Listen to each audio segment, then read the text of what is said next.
Hello, this is Peter from Your College Concierge, and in our latest podcast, we are tackling the issue of race in the admissions process.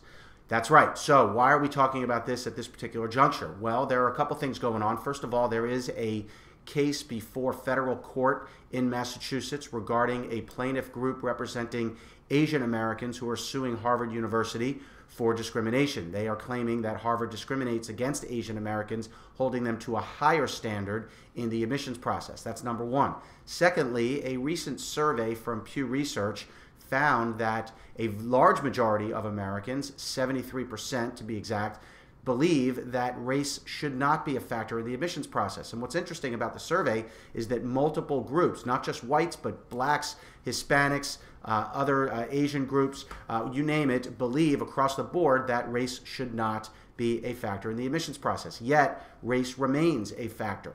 The Supreme Court recently upheld affirmative action back in 2016, so not too long ago. So this is going to come before the Supreme Court before we know it, and so therefore it's on the minds of a lot of people, so we decided to tackle it. Now here's what I would say about all of this. Race remains a factor in the admissions process, but it is a very small factor.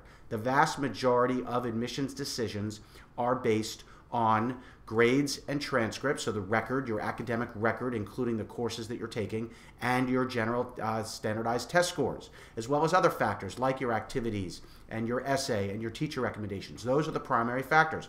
Race is but a small marginal factor.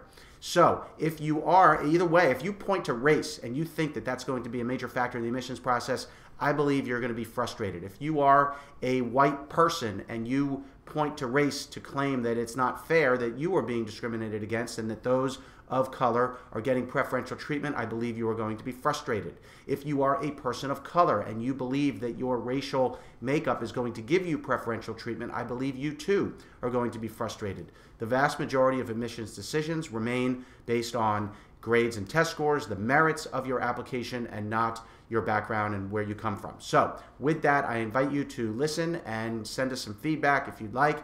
Look forward to speaking to you again in the future.